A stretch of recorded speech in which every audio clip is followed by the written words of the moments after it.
ప్రార్థన చేసుకుందాం. దేవుడు మనలను ఈ 40 దినాల ఉపవాస ప్రార్థన దినాలలో 3వ దినంలోనికి మనల్ని నడిపించాడు. అందును బట్టి దేవునికి మహిమ కలుగును గాక. ఈ 3వ దినము ప్రభు మనతో ఏమైతే మాట్లాడదలుచున్నాడో శ్రద్ధగా ఆలకించుట కొరకే మన ఆత్మ ప్రాణములను సిద్ధపరుచుకుందాం. నిన్నటి దినాన వాక్యంలో మనం చూస్తూ వచ్చాం, దానియేలు తన మనస్సును సిద్ధపరుచుకుంటున్నాడు. కనుక మనం కూడా మన మనస్సులను సిద్ధపరుచుకొని ఈ 3వ దినము ప్రభు సన్నిధిలో ముందుకు కొనసాగుదాం. ప్రార్థన చేసుకుందాం. తలలో వంచండి, మోకరించండి. స్తోత్రములు నాయనా, మహాపరిశుద్ధుడా, మా పరలోకపు తండ్రి, నీ పరిశుద్ధమైన ఘనమైన నామమును వచ్చి నీ కొందరములు స్తోత్రములు చెల్లిస్తున్నా. కృప కలిగినటువంటి దేవా, మహోన్నతుడా, మహోపకారి, నీ పాదములకు స్తోత్రాలు. యుగాయుగములు సజీవుడా, నీ కొందరములు చెల్లిస్తున్నా. నైనా మమ్మల్ని దినదినము జ్ఞాపకం చేసుకుంటూ మా ఆయుష్కాలమును పొడిగిస్తూ దేవా, మా యొక్క జీవితాల పట్ల నువ్వు కలిగిన నీ అపారమైన ప్రేమను బట్టి నీ కొందరములు స్తోత్రములు చెల్లిస్తున్నా. దేవా, మీరే మహిమ పొందండి. నా తండ్రి, ఈ 3వ దినము నాడు అయినా ఉపవాస ప్రార్థన కూడికను మీరు ఆశీర్వదించండి, అభిషేకించండి. మా ప్రభా, మీరే మహిమ పొందుతూ రమ్మని ప్రార్థిస్తూ వస్తుంటున్నా. నీ కృపకు అప్పగించుకుంటున్నా.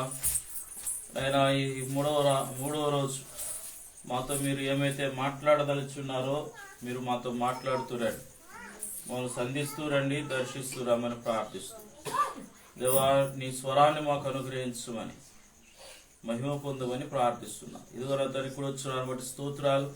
ఇంకా రావాల్సిన నడిపించండి. అయినా మరి ప్రార్థనా కుడికలకు రాలేకపోతున్నాను, జ్ఞాపకం చేసుకోరండి. మా ప్రభా, ఈ ప్రార్థనా కుడికలు 40 దినాలు ఎందుకొరకు ఏర్పాటు చేశాము దేవా, మరి అది నీ బిడలు సంఘము గ్రహించి దేవా మేలు పొందుటకు, ఆత్మీయంగా బలపడుటకు, ఆధ్యాత్మికంగా నైనా మరి అభివృద్ధి పడుటకు సహాయం దయచేయి. ప్రతి ఒక్కరు కూడా ఈ ప్రార్థనా కూడికలో నైనా మరి పాల్గొనడానికి మీ కృప అనుగ్రహిస్తున్నామని ప్రార్థిస్తున్నాం. సంఘ సహవాసము మాకు అనుగ్రహిస్తున్నాడు. అపోస్తుల కార్యం 2:42 నైనా మరి మా పక్షముగా సంఘపక్షంగా నెరవేర్చమని ప్రార్థిస్తున్నాం. మీరే కార్యములు జరిగించమని ఈ రాత్రి కుటుంబంతోనూ నీ బిడలందరితోనూ సంఘమంతటితోనూ మాతోనూ మాట్లాడుతున్నామని యేసు క్రీస్తు నామములో ప్రార్థిస్తున్నాము తండ్రి, ఆమేన్. దేవునికి మహిమ కలుగును గాక. హల్లెలూయా.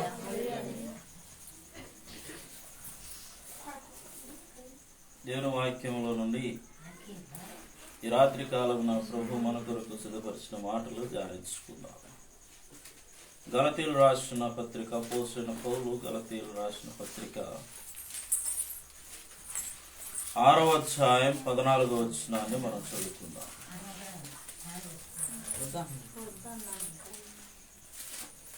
అయితే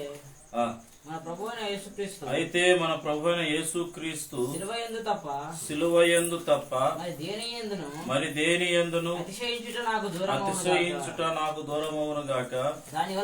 దాని వలన నాకు లోకమునకు నేనును సిలువ వేయబడి ఉన్నాము. ఆ సాపను కదిలించబాక, అది కదిలితే ఇది పోతుంది.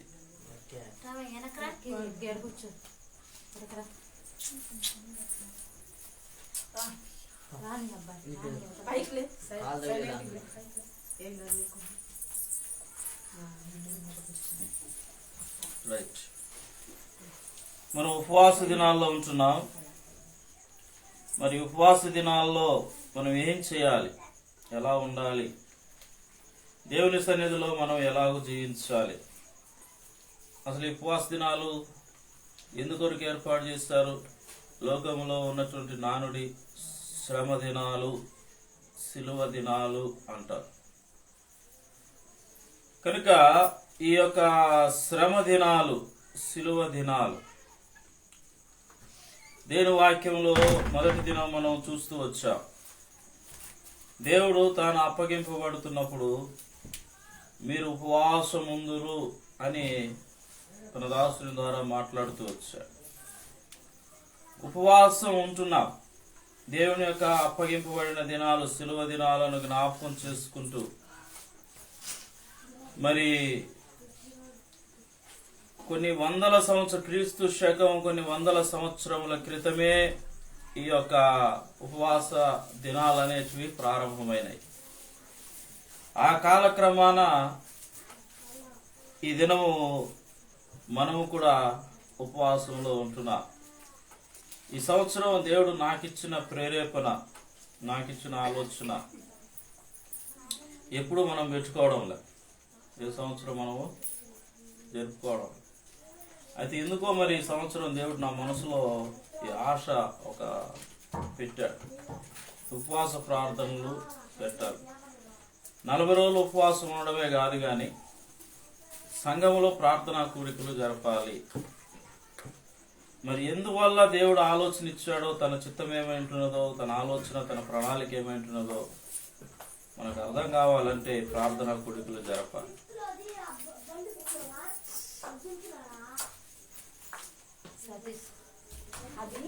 కాబట్టి ఈ ప్రార్థనా కూడికలు దేవుని యొక్క ప్రణాళిక ప్రకారముగా, దేవుని యొక్క ఆలోచన ప్రకారంగా ఏర్పాటు చేస్తాం, నా సొంత ఆలోచనతో కాదు.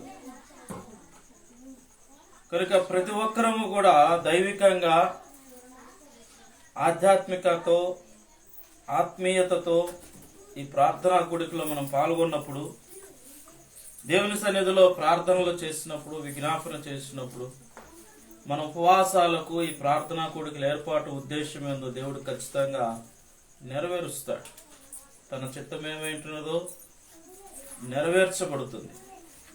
దేవుని గొప్ప కార్యములు మనము మన జీవితాల్లో, మన కుటుంబాలలో మనం చూడగలం.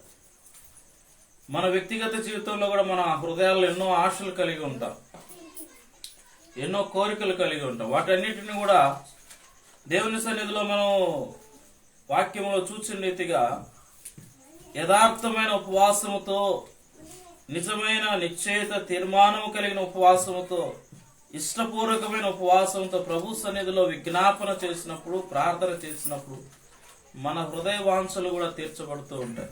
మన హృదయ వాంఛలు కూడా తీర్చబడుతూ ఉంటాయి. మన యొక్క భారం అంతా దేవుని వైపు, దేవుని పాదాల మీద వేసేయాలి. మనం చేస్తాం, ప్రార్థనలు చేస్తూ ఉంటాం. చాలా మంది మనమంటే మనమే కాదు, లోకంలో జరుగుతున్నటువంటి పరిస్థితులు అనేకులు క్రైస్తవులు ఉపవాసాలు ఉంటారు, ప్రార్థన చేస్తూ ఉంటారు, కానీ భారము దేవుని మీద వెయ్యరు. భారము దేవుని మీద వెయ్యరు, వీళ్ళ మీద పెట్టుకుంటారు, కానీ ప్రార్థన చేస్తూ ఉంటారు. ప్రార్థన ఉపవాసాలు ఉంటారు, ప్రార్థన చేస్తారు. అది కార్యం నెరవేర్చబడకపోతే ఏమి దేవుడులే, దేవుని మీద నిందేయడం. ఇది జరుగుతున్నటువంటి పరిస్థితులు సహజంగా. ఈ మధ్యనే ఎవరు అన్నారు, దేవునికి నా మీద కనికరం లేదులే అన్నారు. మనోళ్ళే అన్నారు, ఎవరో మరి గుర్తులేదు కానీ అన్నా, దేవునికి నా మీద కనికరం లేదన్నా, నా మీద కనికరం లేదు. ఎందుకు ఉండదు దేవునికి? దేవుడు ఎవరు అంట? కనికర పూర్ణుడు. ఆయనకున్నట్టు పేరు కనికర పూర్ణుడు. ఆయన కనికరము కలిగినటువంటి దేవుడు. నిజముగా మీ దేవుడైన యెహోవా కృపా కనికరము కలిగినటువంటి దేవుడు అని మనం చూస్తాం రాజు గ్రంథం. నిజముగా కృపా కనికరం దేవుడు ఆయన. మరి ఆయన కృప కలిగినటువంటి అయితే, కనికరము కలిగిన వాడైతే మరి లేదు అని మనం ఎట్లా అంటాం? మనం చేసే పొరపాట్లు ఏంటంటే, వాక్య ప్రకారముగా దేవుని సన్నిధిలో మనం ప్రార్థన చేయలేము. వాక్య ప్రకారముగా మనం దేవుని సన్నిధిలో విజ్ఞాపన చేయలేము. మన చింత యావత్తును దేవుని మీద మనం వేయలేము. మన భారం అంతా, దేవుడు అంటున్నాడుగా, నీ భారం అంతా నా మీద, నీ భారం మొత్తం కొంచెం కూడా నువ్వు పెట్టుకోబాగా, నువ్వు మోయొద్దు, నేను మోస్తా. నువ్వెందుకు మోస్తావు? మోసేవాడిని నేను ఉన్నప్పుడు, అంతే కదా. మోసేవాడిని నేను ఉండగా నువ్వెందుకు మోస్తావు? నువ్వు పోయివా నా మీద వేసి. ఉదేశంలో కారులో ఒక ఆయన వెళ్తున్నాడు అట. కారులో ఒక వ్యక్తి పోతున్నాడు. ఆయన కారులో పోతూ ఒక ముసలామెను చూశాడంట. ఆమె నెత్తిన కట్ల మోపు పెట్టుకొని పాపం నడవలేక కాళ్ళు ఏడ్చుకుంటూ ఆ బరువైన మోపును మోసుకుంటూ చిన్నగా నడుచుకుంటూ పోతాను. ఈయన చూశాడు, పాపం దయ కలిగింది. పాపం ముసలామె నడవలేకపోతుంది, కట్లు మోపు ఉంది. అంటే కట్లు మోపు పెద్దదేం కాదు, చిన్న కట్లు మోపు బరువు ఉంటుంది. ముసలామె ఎంత కావాలా, ఎంత బరువు కావాలి మనకి? ఏదైనా కూడా భారమే. పాపం ఆమె మీద దయ చూపి కనికరపడి కారు ఆపి, అమ్మ ఎక్కమ్మ కారులో అన్నాడు. ఆ కట్లు మోపు కింద పెట్టచ్చు కదా, కారులో కూర్చున్నావా? కారు పోతాంది. కొంత దూరం పోయిన తర్వాత స్పీడ్ బ్రేకర్ల కాడ కారు ఎగిరి అట్లా ఎక్కినప్పుడు ములుగుతాందంట, అంటాందంట. ఈయన భయపడ్డాడు, ఏమైపోయిందో ఏమో, సచ్చిందా బతికిందా, మూలుగుతాంది, ఏమైందిరా స్వామి నా కారులో ఎక్కి అని ఆయన భయపడి కారు ఆపి వెనక్కి తిరిగి చూస్తే కట్ల మోపు నెత్తినే పెట్టుకోండి కూర్చొని. కట్ల మోపు నెత్తినే పెట్టుకొని కూర్చొని ఉందంట. ఎందుకమ్మా నువ్వు కట్ల మోపు మొయ్యలేక వద్దని చెప్పి కదా, నువ్వు నడవలేవని చెప్పి కదా కారులో కూర్చోబెట్టు. కారులో కూర్చున్నా కూడా నువ్వు కట్ల మోపు మోస్తున్నావే. అవన్న సమాధానం ఏంటంటే ఏమనిందంట, అయ్యా నువ్వు నన్ను ఎక్కించుకున్నావు, నీకు నిండా వందనాలయ్యా, మరి నా కట్ల మోపు కూడా ఎందుకులే అయ్యా అంటే, నన్ను ఎక్కించుకున్నావు నా కట్ల మోపు ఎందుకులే. ఇప్పుడు ఆమె ఏ ఏ ఏ ఆలోచనలో ఉందో ఒకసారి ఆలోచించే.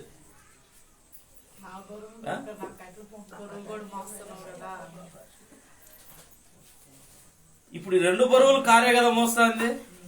ఏమో బరువు కారే మోస్తుంది, కట్లు నువ్వు నెత్తిన పెట్టుకున్నా కారే మోస్తుంది, నువ్వు కింద దించినా కారే మోస్తుంది. అంతేనా? నీ భారం ఉండకూడదనే కదా కారులో పెట్టమన్నా, దించమన్నా. నీ బరువుని దించేయన్నా, దించలా. బరువుని దించకుండా పైన పెట్టుకోడు. అవివేకముతో కూడినటువంటి విశ్వాసుల యొక్క జీవితాలు కూడా అలానే ఉన్నాయి. దేవుడు ఏమంటున్నా అంటే, నీ భారం నా మీద వేసి నా కారులో ఎక్కి కూర్చో, నేనున్న తోలేవాడిని, నేను తీసుకుపోయేవాడిని, నీ జీవితాన్ని నడిపేవాడిని, నీ బ్రతుకును నిన్ను పోషించేవాడిని నేనుండా. నువ్వెందుకు మోస్తావు నీ భారం, నీ దిగులు, నీ చింత, నీ బాధలు, నీ దుఃఖములు, నీ ఏడుపు, నీ వ్యసనాలు, నీ శ్రమలు అన్ని ఏదైతే ఉందో, నీ మనసంతా ఏది నింపుకోవడో, ఏ కలవరంతో నింపబడిందో, ఏ కలవరంతో నింపబడి ఉన్నావు, ఆ కలవరాలన్నీ కూడా నా మీద వేసేయి.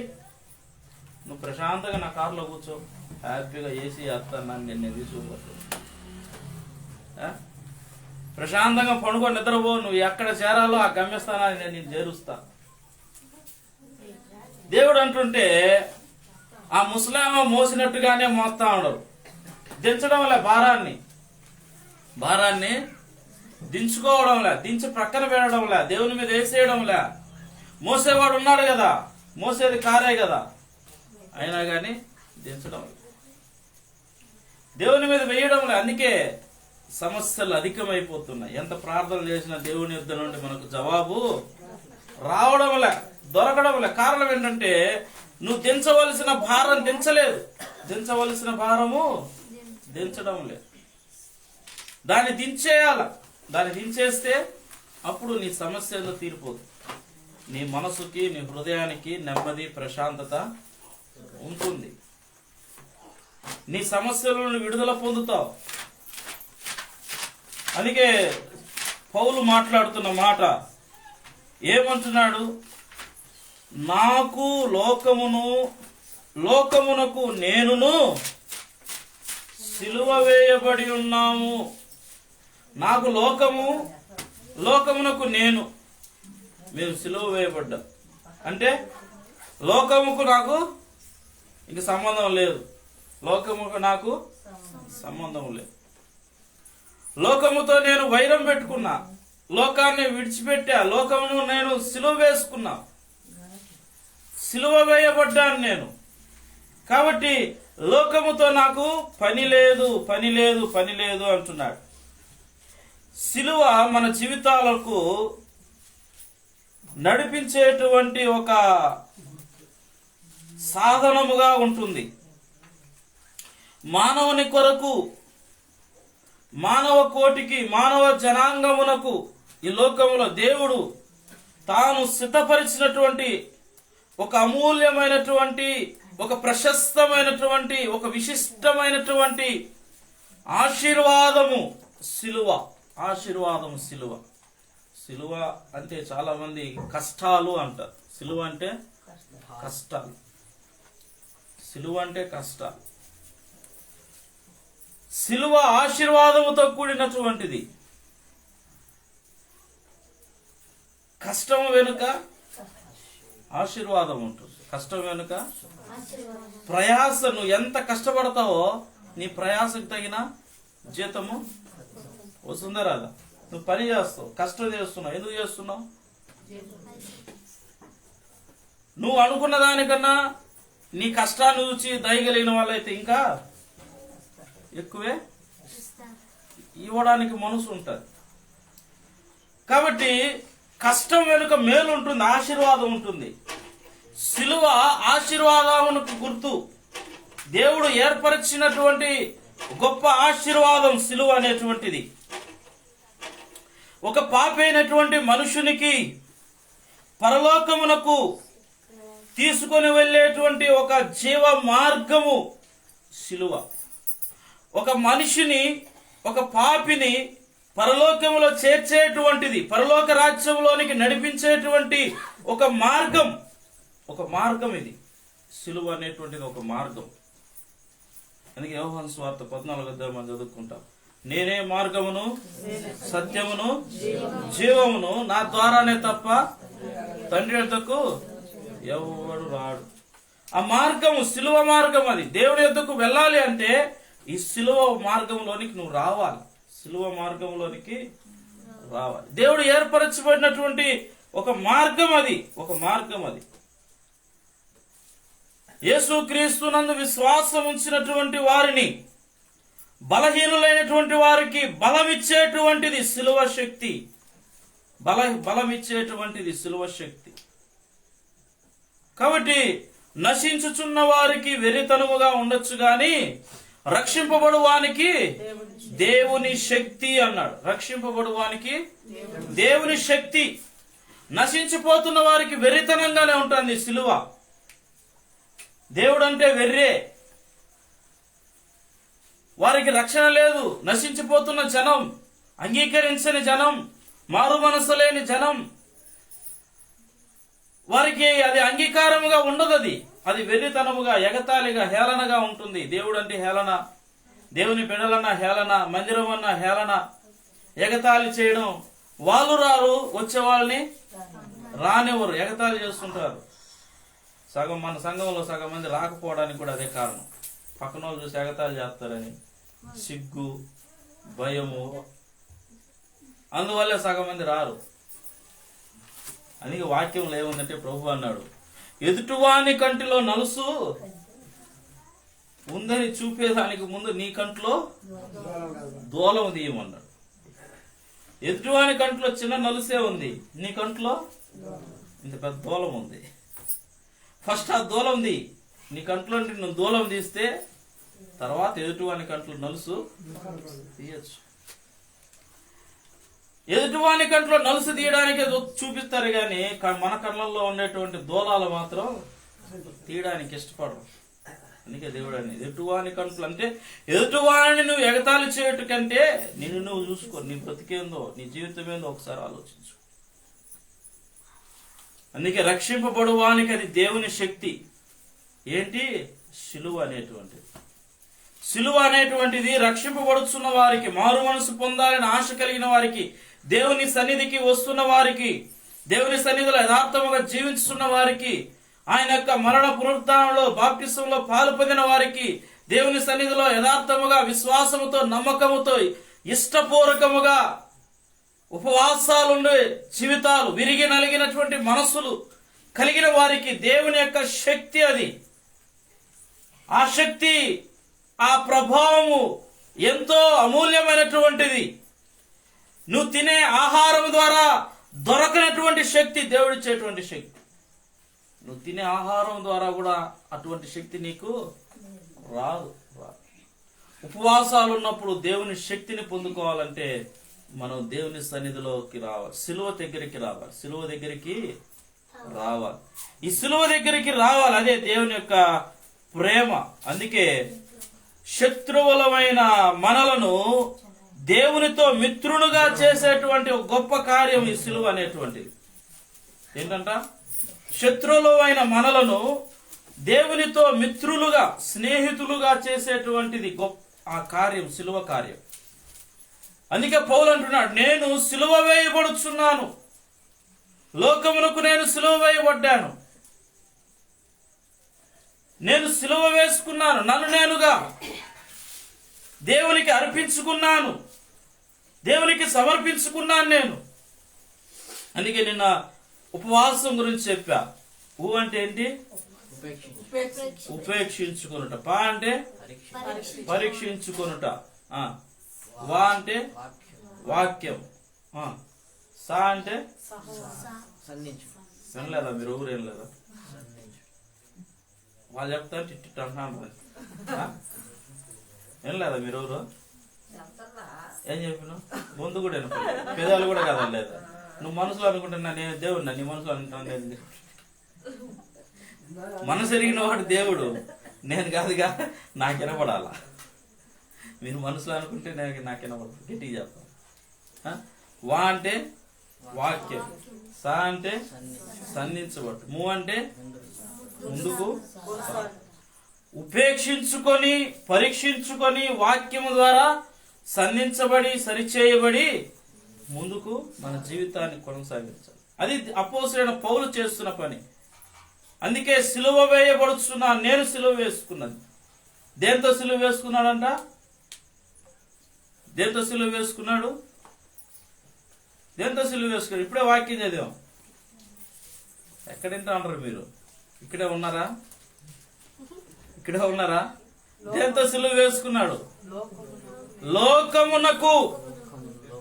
లోకమునకు సిలువ వేసుకున్నాడు. ఇంకా లోకమును త్యజించుకున్నాడు.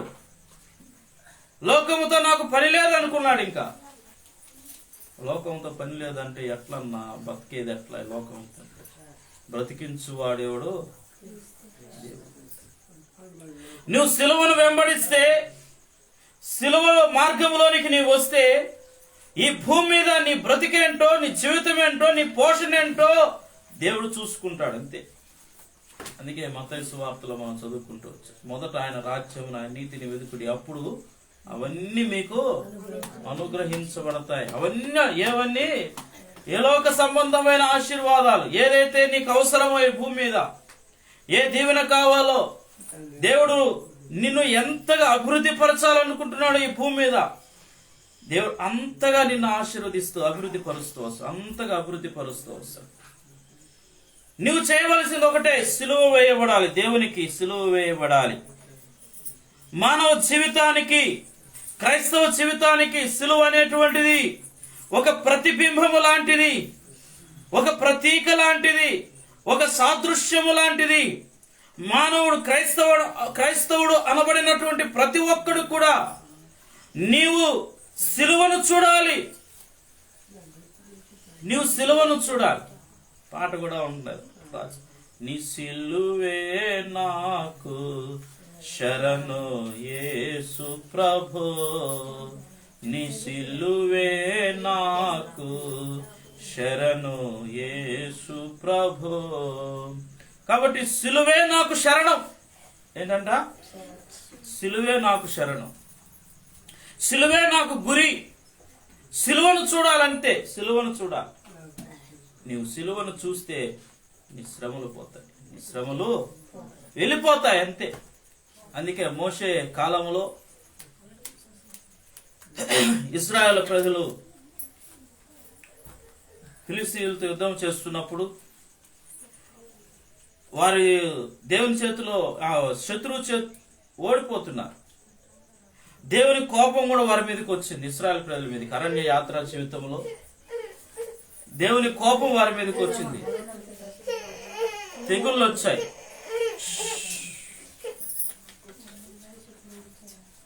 తెగుళ్ళు దేవుడు పంపించాడు, విషపూరితమైన పాములు వచ్చాయంట. ఏంటి?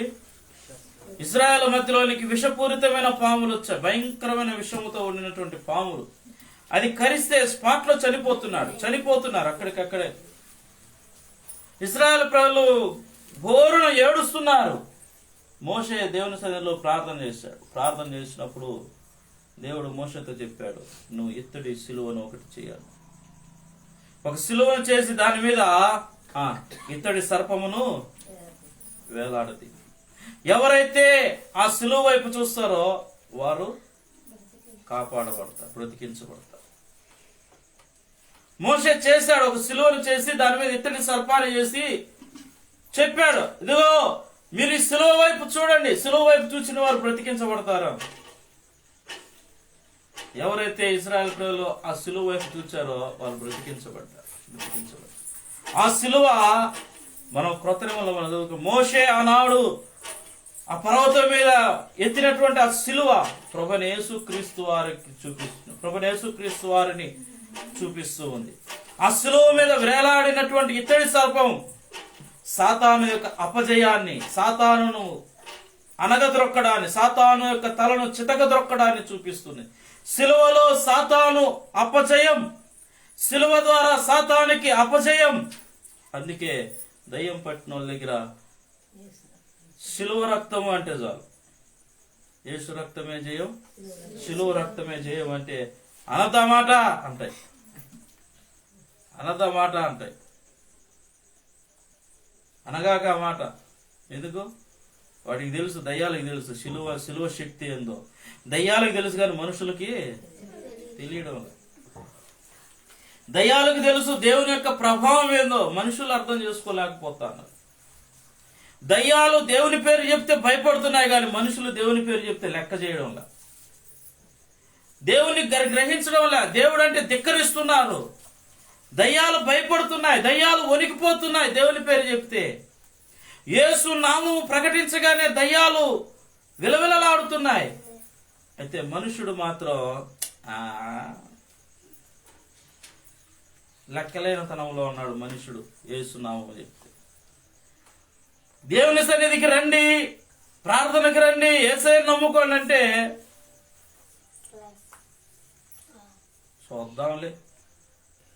వద్దాంలే టైం ఉందిలే, ఇంకా లేలోనే ఉన్నారు, ఎప్పుడు లేచిపోతారు తెలియదు.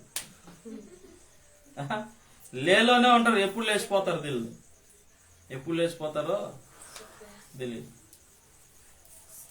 సమయం ఉండగానే సద్వినియోగం చేసుకోవాలి. అజ్ఞానుల వల్ల కాక జ్ఞానము తెచ్చుకొని జాగ్రత్త పడుడి అన్నాడు. దేవుని విషయంలో కావలసిన జ్ఞానం చాలా తక్కువ ఉంది. లోక సంబంధమైన జ్ఞానం బోల్డ్ అంతుంది కానీ దేవుని విషయంలోనికి వచ్చిన జ్ఞానం అజ్ఞానంగా ప్రవర్తిస్తున్నారు, అజ్ఞానంగా మాట్లాడుతున్నారు.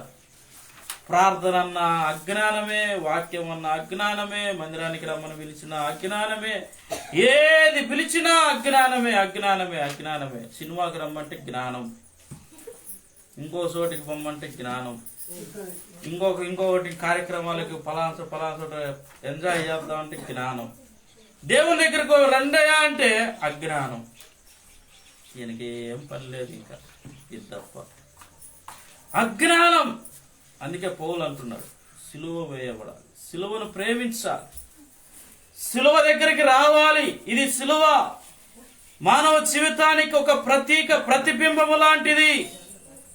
నిన్ను బ్రతికించేటి, నీ యొక్క జీవితమును కాపాడేటువంటిది సిలువ. సాతాను శక్తుల నుండి కాపాడగలిగేది సిలువ. నీ బంధకాల నుండి కాపాడగలిగేటువంటిది సిలువ. ఎందుకో తెలుసా? నీ భారమంతా కూడా ఆయన సిలువ మీద మోసాడు. నీ చింత యావత్తు ఆయన సిలువ మీద మోసాడు. నీ పాప శిక్ష యావత్తును ఆయన సిలువ మీద మోసాడు.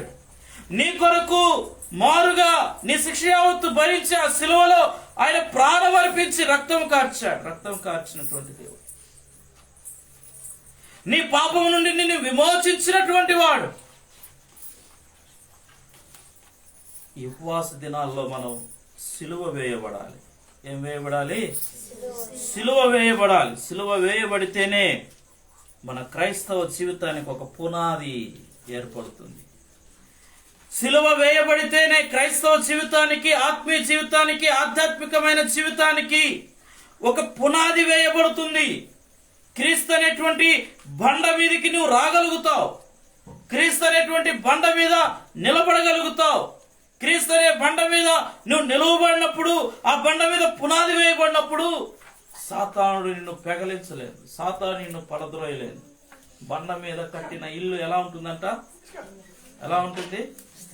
గాలి వచ్చినా, వాన వచ్చినా, ఏమొచ్చినా, వరద వచ్చినా అది పోదు. పునాది మీద, గట్టి పునాది మీద కట్టబడినటువంటి పునాది సరిగ్గా లేకపోతే పడిపోతుంది. కీర్తన గ్రంథం 11వ అధ్యాయం 3వ వచనం చదువుకుంటా. ఏముందాడా? పునాదులు పాడైపోగా నీతిమంతుడు ఏమి చేయగలడు? పునాదులు పాడైపోగా నీతిమంతుడు ఏమి చేయలేదు. ఎవరు నీతిమంతుడు అంటే ప్రభువైన యేసుక్రీస్తు వారు. ఆయన నీతిమంతుడు. నీతిమంతుడు ఏం చేస్తాడు? నీ పునాది పాడైపోయి నువ్వు పాడు చేసుకున్నావు. పునాదిని సరిగా వేసుకోలే, నీ జీవితాన్ని సరిగా కట్టుకోలే, నీ ఆత్మీయ జీవితాన్ని సరిగా కట్టుకోలే, నీ కుటుంబాన్ని సరిగా కట్టుకోలే. నీ చేతులారా నువ్వు మూర్ఖురాలు వలె, మూఢురాలు వలె మన జీవితాలు మనం పాడు చేసుకుంటున్నాం. పునాదులు పాడు చేయబోతున్నాయి. అనేకుల జీవితాలు, అనేక కుటుంబాలు, అనేక మంది యవనస్తుల జీవితాలు, అనేక మంది యవన బిడ్డల జీవితాలు పాడైపోవటానికి కారణం ఏంటంటే సరైనటువంటి పునాది లేదు. సరైనటువంటి పునాది లేదు. పునాది లేదు. బిడ్డల జీవితాలకు సరైన పునాది వేయడం లేదు. ఈ పునాది కావాలి. ఇది క్రీస్తు అనేటువంటి బండ మీద నిర్మించబడాలి. అప్పుడే జీవితాలు కట్టబడుతూ ఉంటాయి. జీవితాలు కట్టబడుతూ ఉంటాయి.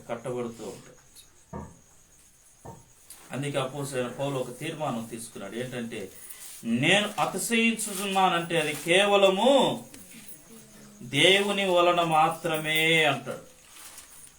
ఎందుకు దేవుని యందు అతిశయించున్నానంటే, నేను లోకంలో నుండి ప్రత్యేకించు, నేను సిలువ వేసుకున్నా. దేవునిలో నేను అతిశయిస్తున్నా, దేవునిలో నేను గర్విస్తున్నా, క్రీస్తులో నేను ఆనందిస్తున్నా.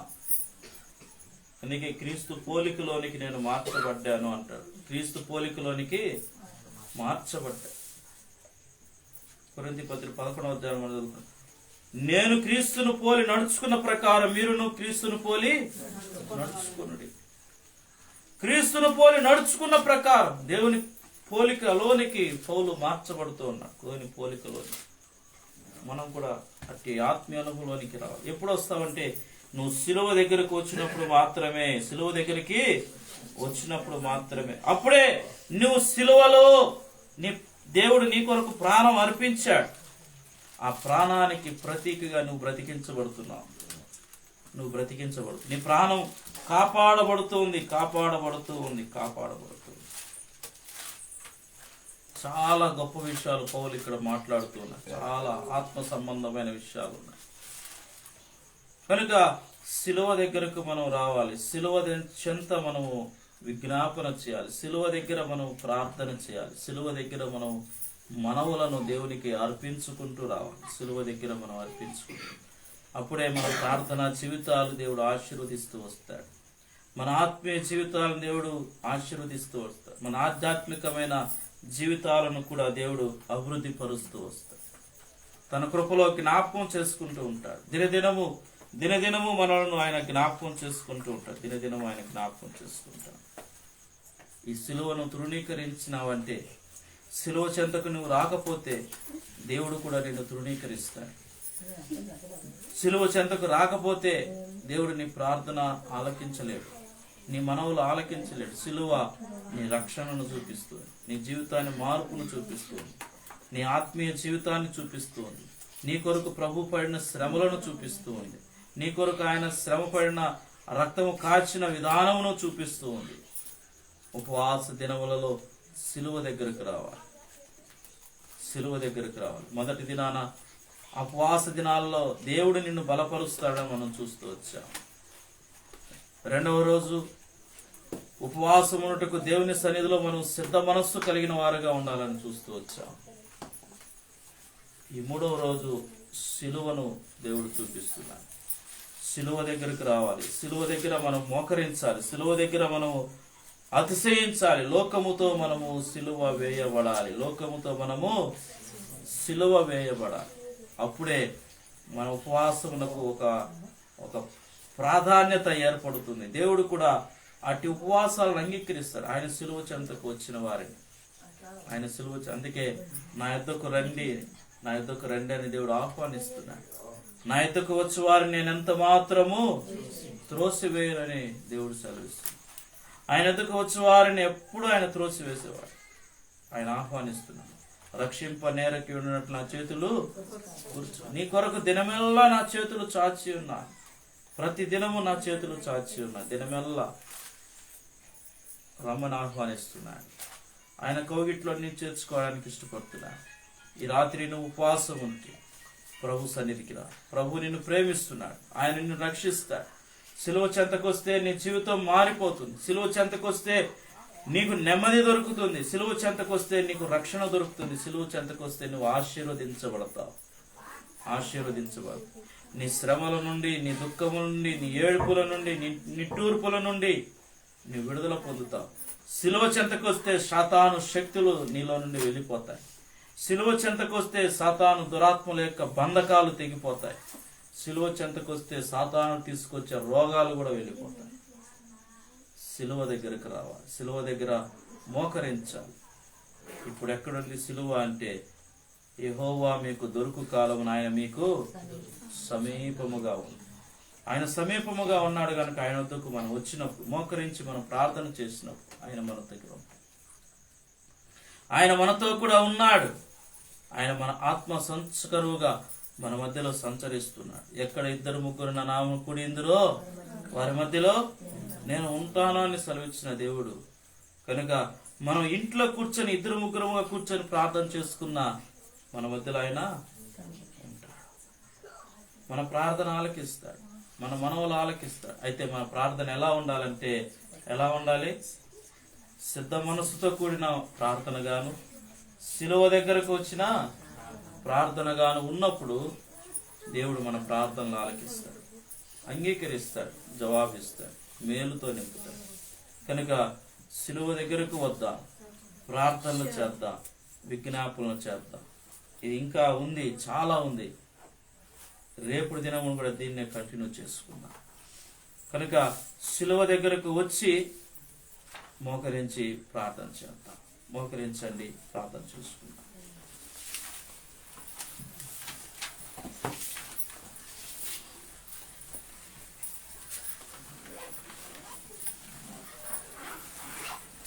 ఈ రాత్రి కాలమున ప్రభు మనతో మాట్లాడుతూ వచ్చిన మాట సిలువ గూర్చి వార్త. నశించుచున్న వారికి వెరితనము గాని, రక్షింపబడుచున్న వారికి అది దేవుని శక్తి. కనుక ఇది దేవుని శక్తి మనకు.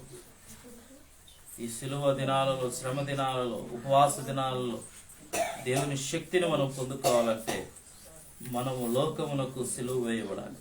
లోకము అనగా ఇంకా మనలో ఉన్నటువంటి లోక ఆశలు, ఇంకా మనలో ఉన్నటువంటి లోక సంబంధమైనటువంటి జీవితం, ఇంకా మనలో ఉన్నటువంటి లోక సంబంధమైనటువంటి క్రియలు, కార్యములు, ఇవన్నీ కూడా దేవుని కన్నా లోకమును నువ్వు ఎక్కువగా ప్రేమిస్తున్నావేమో. దేవుని కన్నా లోకములో ఉన్నదాన్ని నువ్వు ప్రేమిస్తున్నావేమో. నీ మనసులో, నీ హృదయంలో దేనికి ఎక్కువ ప్రాధాన్యత ఇస్తున్నావు? దేనికి ఎక్కువ ఇష్టపడుతున్నావు? దేనిని ఎక్కువ అంగీకరిస్తున్నావు? ఆలోచన చేయ ఒకసారి. ఈ లోక సంబంధమైన దాని విషయంలో నువ్వు దేని మీద నీ మనస్సు పెట్టి ఉన్నావో, నువ్వు దేనినైతే నువ్వు ప్రేమిస్తున్నావో, దేనినైతే కోరుకుంటున్నావో, అది దేవునికి ఇష్టం లేనిదైతే దానికి నువ్వు సిలువ వేయబడాలి. దాన్ని త్యజించుకోవాలి, దాన్ని వదులుకోవాలి. అది ఎంత కష్టమైనా సరే వదులుకోవడానికి నీకు ఇష్టం లేకపోయినా దేవుని చేత ఆశీర్వదించబడాలి అంటే నువ్వు సిలువ వేయబడాలి అంతే. ఈ లోకముతో నువ్వు సిలువ వేయబడితేనే నువ్వు ఆశీర్వదించబడతావు. ఈ లోకముతో నువ్వు సిలువ వేయబడకపోతే నువ్వు ఆశీర్వదించబడలేవు. దేవుని ఆశీర్వాదాలను పొందుకోలేవు. సిలువ వేయబడాలి. లోకముతో మొదట మనం సిలువ వేయబడాలి. పౌలు అది చూస్తున్నాడు. లోకముతో నేను సిలువ వేయబడుతున్నా. లోకాన్ని మొదట లోకముతో సిలువ వేసుకున్నాడు. దేవుని అంగీకరి. అందుకే బ్రతుకుట క్రీస్తే అంటున్నాడు. ఇక నువ్వు జీవిస్తున్నది నేను కాదు, క్రీస్తే నాలో జీవిస్తున్నాడు. బ్రతుకుట క్రీస్తే. ఇక నేను బ్రతుకుతున్నానంటే అది క్రీస్తు కొరకే. ఈ జీవితం క్రీస్తుది, ఈ దేహం క్రీస్తుది, ఈ శరీరం క్రీస్తుది, నాలో ఉన్న ప్రాణం క్రీస్తుది, సమస్తము క్రీస్తుదే. ఆయన అధికారమే, ఆయన ఆధిపత్యమే, నాదేమీ లేదు. దేవునికి సంపూర్ణముగా అప్పగించుకునేశాడు, ఉపేక్షించుకునేశాడు, పరీక్షించుకుంటున్నాడు, వాక్యం చేత సరిదిద్దుకుంటున్నాడు. నేను ఎప్పుడు బలహీనుడనో అప్పుడే బలవంతుడు, నేను ఎప్పుడు పడిపోతున్నో అప్పుడే లేచుదును అంటున్నాడు. వాక్యం ద్వారా సరి చేసుకుంటున్నాడు. ఎక్కడ పడిపోతున్నాం మనం? అనేక సార్లు పడిపోయేవారు. శోధనలో పడిపోతున్నాం, శ్రమల్లో పడిపోతున్నాం, లోకంలో పడిపోతూ ఉంటాం. శత్రు సాతాను చూపే ప్రతి లోక సంబంధమైన ఆశలకు, నేత్రాశ, జీవపుడము, శరీరేచ్ఛలతో నింపబడిన వారమై లోకంలో పడిపోయే వారం. వాటిని త్యజించుకో, సిలువ వేసుకో. సిలువ వేయబడాలి. సిలువ వేయబడితేనే దేవుని యొక్క పరలోకపు దీవెనలు మనం పొందుకుంటాం. దేవుని యొక్క సన్నిధానంలోనికి మనం వెళ్ళగలుగుతాం. దేవుని యొక్క ఉన్నతమైన కార్యములను మన జీవితాల్లో మనం చూడగలుగుతాం. దేవుని యొక్క ఉన్నతమైన ప్రణాళిక ఏంటో మన పట్ల నెరవేర్చబడుతుంది. బిడ్డల పట్ల అయితే, కుటుంబ పక్షంగా, ప్రతి ఒక్కరి పక్షంగా దేవుని ప్రణాళిక ఏదైతే ఉందో అది నెరవేర్చబడుతుంది. మొట్టమొదట మనం సిలువ వేయబడాలి. సిలువ వేయబడాలి. ఈ రాత్రి సిలువ వేసుకో. నీ మనసులో నువ్వు దేన్ని ఎక్కువ ప్రేమిస్తున్నావు? లోకంలో ఉన్న దాన్ని ప్రేమిస్తున్నావా? దేవుని ప్రేమిస్తున్నావు? పౌలు దేవుని ప్రేమించడానికి ఇష్టపడ్డాడు. లోకమును చేయించుకున్నాడు, లోకముతో సిలువ వేసుకున్నాడు. ఈ రాత్రి నువ్వు కూడా లోకముతో సిలువ వేసుకొని దేవుని ప్రేమించు. దేవుని కొరకు జీవించడానికి సిద్ధపడు. దేవుని కొరకు జీవించి నమ్మకమైన సాక్షిగా ఉండడానికి ఇష్టపడు.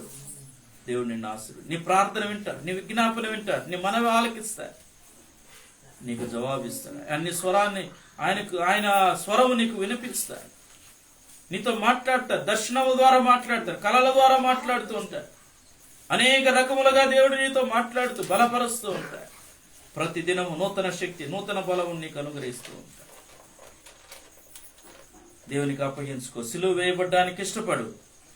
సిలువ వేయబడ్డానికి ఇష్టపడు. నువ్వు సిలువ వేయబడకపోతే లోకంతో దేవుని యొక్క మేలులను నువ్వు రుచి చూడలేవు. యెహోవా ఉత్తముడని రుచి చూచి తెలుసుకో. కనుక దేవుని యొక్క ప్రేమను రుచి చూడి ఈ రాత్రి. నీ కొరకు ఆయన ప్రాణం పెట్టాడే, నీ కొరకు రక్తం కార్చాడే, నీ కొరకు శ్రమ అనుభవించాడు, పరలోకమును దిగి వచ్చాడే. ఆనాడే నువ్వు భూమి మీద పుట్టక ఉనిపే, నీ తల్లి గర్భంలో పిండగా రూపింపడకు నుప్పే ప్రభు సెలవిస్తున్నమాట. జగత్తుకు పునాది వేయబడకు నుప్పే క్రీస్తులో నిన్ను ఏర్పరచుకున్నాడు. ఆయన నిన్ను ఏర్పరచుకున్నాడు కనుకనే నీ కొరకు ఆయన ఆనాడు సిలువలో మరణిస్తాడు. నీ కొరకు రక్తం కార్చు, నీకు శిక్ష యావత్తు. నువ్వు పుట్టిన తర్వాత నీ జీవితం ఏంటో, నీ పాపస్థితి ఏంటో, నీ బ్రతుకేంటో దేవుడు ఎరిగిన వాడై ఆ పాపస్థితి నుండి, ఆ బ్రతుకు నుండి, ఆ చీకటి క్రియల నుండి నిన్ను విడిపించాలని ఆనాడు సిలువలో మరణించాడు. ఆ రక్తము ద్వారా నువ్వు విమోచింపబడుతున్నావు.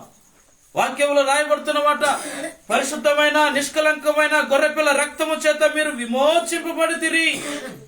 విమోచిస్తున్నాడు, మనలను విమోచిస్తున్నాడు, మన బంధకాల నుండి విమోచిస్తున్నాడు. నా ప్రియ సహోదరి సహోదరుడా, ఈ రాత్రి దేవుడు నిన్ను విమోచించాడు. నువ్వు లోకంతో సిలువ వేయబడితే ఆ పరలోక రాజ్యంలో చేర్చబడతావు, నిత్యత్వంలో ఉంటావు. గొప్ప ఆనందం, గొప్ప సంతోషం దేవుడు నీకు అనుగ్రహిస్తాడు. ఒక తీర్మానం తీసుకుని రాత్రి నేను సిలువ వేయబడాలి, లోకముతో నేను సిలువ వేయబడాలి. ఒక తీర్మానం, పౌలు తీసుకున్న తీర్మానం తీసుకో. స్తోత్రములు నాయన, మహాపరిశుద్ధుడా, మా పరలోకపు తండ్రి, నీ పరిశుద్ధమైన ఘనమైన నామమునకు వందనములు చెల్లిస్తున్నా. మా ప్రభా, చెప్పబడిన మాటలు నీరుకట్టి ఫలింపచేయండి.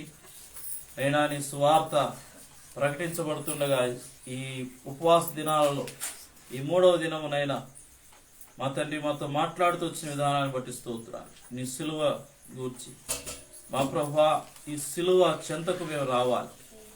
అయినా మరి మేమందరం నీ సిలువ చెంతకు వచ్చి రక్షింపట్టుకు సహాయం దయచి, నీ శక్తిని పొందుకోవటానికి సహాయం దయచి, అపోస్తలుడైన పౌలు వలె ప్రత్యేకింపబడిన జీవితాలు మాకు దయచేయమని ప్రార్థిస్తూ నూతన పరిచయ అనుభవంలోనికి మనం నడిపించుమని, నేను కూడికలను ఆశీర్వదించి కూర్చోవాలని దీవించుమని, సంఘమంతటిని అయినా మరి మేమందరం సంఘమంతా నీ సిలువ చెంతకు రాగలకు సహాయం దయచు.